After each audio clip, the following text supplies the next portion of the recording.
নমস্কার বন্ধুরা, আজকে একটি রেসিপি নিয়ে চলে এলাম। সেটা হচ্ছে গিয়ে কুমড়ো রেসিপি। তো কুমড়ো অনেকেই খেতে চায় না, তো এভাবে করবে কুমড়োটা, দেখবে খেতে খুব ভালো লাগবে, বাড়ির সবাই আঙুল চেটে পুটে খাবে। তো প্রথমেই যেটা আমি বলছি সেটা হচ্ছে গিয়ে, যারা আমার ভিডিও দেখছো তাদেরকে অনেক অনেক ভালোবাসা।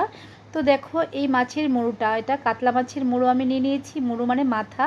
তো এবার নুন হলুদ দিয়ে ভালো করে একটু নাড়িয়ে চাড়িয়ে তারপর যেটা করব, একটা ঢাকনা দিয়ে ঢেকে রাখবো বেশ কিছুক্ষণ, মিনিট 10-এর মতো। কিন্তু আঁচটা আমি কমিয়ে রাখবো, তাহলে মুড়োগুলো ভেঙে যাবে। তো এইদিকে দেখতে পাচ্ছ একটা অর্ধেকটা কুমড়ো নিয়ে নিয়েছি। পামকিন নিয়ে আমি ঠিক এরকম সাইজেরই কেটেছি। কেটে আমি ভালো করে ধুয়ে নেব, ধুয়ে একটু নুন জলে এটা চুবিয়ে রাখবো। দেখো এদিকে মাছের মুড়োটা আবার দেখিয়ে দিচ্ছি, কিন্তু এটা কিন্তু এখনও কিন্তু এটা ভাজা হয়নি। ভাজা হলে আপনি আপ এটা গুঁড়ো হয়ে যাবে, মানে ভেঙে যাবে।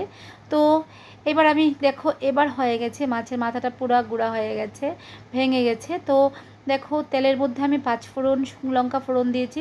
শুকনো লঙ্কাটা আগে দেওয়ার ছিল, কিন্তু আমার ভুলবশত আমি আগে না দিয়ে 5 ফোড়ন দিয়ে দিয়েছি। এবার দিয়ে দিলাম দেখো পেঁয়াজ, একটা গোটা পেঁয়াজ আমি দিয়ে দিয়েছি। দিয়ে নুন হলুদ পরিমাণ মতো দিয়ে ভালো করে নাড়িয়ে চাড়িয়ে এবার দিয়ে দেবো বেশ কয়েকটা কাঁচা লঙ্কা চিড়ে আমি দিয়ে দিয়েছি। ইচ্ছে করলে তোমরা বাটাও দিতে পারো। তো দেখো নারকোল কুড়ানো এখানে আমি দিয়ে দিলাম, নারকোল কুড়ানো আমি দিয়ে দিয়েছি। তো এবার নারকোল কুড়িয়ে তারপর যেটা করব, বেশ কিছু রসুন আমি দেখো থেতো করে রেখেছিলাম, থেতো করে এগুলো দিয়ে দিলাম। তারপর এবার যে কুমড়োগুলো আমি ধুয়ে রেখেছিলাম, যে লবণে চুবিয়ে, সেটা আমি এখন দিয়ে দিচ্ছি। কুমড়োগুলো দিয়ে আমি ভালো করে নাড়িয়ে চাড়িয়ে নিচ্ছি। এবার আবার একটু হলুদ নুন লাগবে, তার জন্য আমি আবার একটু হলুদ নুনের দিয়ে দিলাম। ইচ্ছে করলে তোমরা গোলমরিচের গুঁড়ো দিতে পারো। তো আমি এখানে বাস আর কিছু দিলাম না। তবে হ্যাঁ, লাল লঙ্কার গুঁড়ো, দেখো এখানে ধনে গুঁড়ো দিয়ে দিয়েছি। ধনে গুঁড়ো দেওয়ার পর দিয়ে দেবো একটু সামান্য লাল লঙ্কার গুঁড়ো দিয়ে দিয়েছি। দিয়ে বাস আবার আমি ভালো করে নাড়িয়ে চাড়িয়ে দেবো।